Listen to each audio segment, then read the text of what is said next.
एक फौजी की दिल छू लेने वाली कहानी। ये कहानी एक सैनिक की है जो वियतनाम में युद्ध के लिए गया था। युद्ध समाप्त होने के बाद जब उसके घर लौटने की बारी आई तो उसने अपने माता पिता को सैन फ्रांसिस्को से फ़ोन किया। माँ और पिताजी, मैं घर आ रहा हूँ, लेकिन घर आने से पहले मुझे आपसे एक बात पूछनी है। मेरा एक दोस्त है जिसे मैं अपने साथ घर लाना चाहता हूँ। क्या मैं उसे ला सकता हूँ? बिल्कुल बेटा, ये भी कोई पूछने की बात है। हमें तुम्हारे दोस्त से मिलकर बहुत खुशी होगी, माता पिता ने जवाब दिया। लेकिन पहले एक बात आप लोग जान लें, सैनिक बोलता गया। युद्ध में वह बहुत बुरी तरह घायल हो गया है। उसने एक बारूदी सुरंग पर पैर रख दिया था और उसने अपना एक हाथ और पैर गंवा दिया है।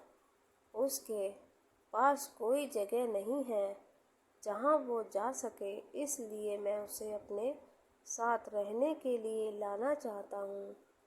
उसकी यह बात सुनकर उसकी माँ बोली, बेटा, तुम्हारे दोस्त के बारे में जानकर हमें बहुत दुख हुआ।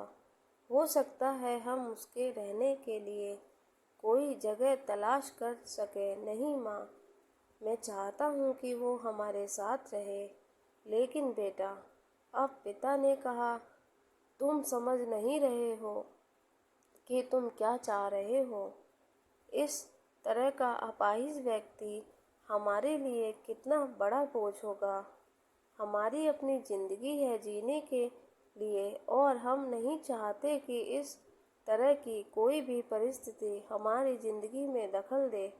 मेरे हिसाब से तुम्हें अकेले घर आना चाहिए और अपने दोस्त को वहीं छोड़ देना चाहिए। वह अपनी जिंदगी जीने के लिए कोई ना कोई रास्ता निकाल ही लेगा। सुनकर उस सैनिक ने फोन रख दिया। कुछ दिनों बाद उसके माता पिता को सैन फ्रांसिस्को पुलिस से एक संदेश मिला जिसमें उन्हें बताया गया कि उनके बेटे की एक बिल्डिंग से गिरकर मौत हो गई है। पुलिस के हिसाब से ये एक सुसाइड केस था।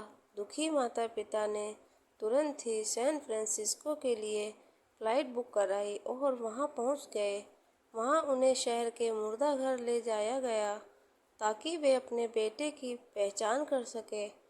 उन्होंने उसकी पहचान कर ली, किंतु ये देख कर उनकी कंपन छूट गई कि उनके बेटे का बस एक हाथ और एक पैर था। दोस्तों, इस कहानी में जो माता पिता हैं वे हम में से बहुत से लोगों की तरह हैं जो अपनी सुविधाओं को सबसे अधिक महत्व देते हैं। वे उन लोगों से प्यार करना या रहना या समय बिताना चाहते हैं जो दिखने में अच्छे हैं, स्वस्थ हैं या फिर जिनके साथ रहकर उन्हें मज़ा आता है। वे ऐसे लोगों को पसंद नहीं करते जो देखने में स्वस्थ, सुंदर या स्मार्ट नहीं हैं, या जिनके साथ वे मज़ा नहीं कर पाते, या जो किसी भी रूप में उनके लिए असुविधाजनक हैं। वे ऐसे लोगों से दूरी बना कर रखते हैं, लेकिन कभी-कभी उनके इसी व्यवहार के कारण उनके सामने ऐसी परिस्थितियां उत्पन्न हो जाती हैं जब उन्हें पछताना पड़ता है। आइए लोगों को वे जैसे हैं वैसे ही अपनाएं और ज़रूरत पड़ने पर उनकी मदद करें।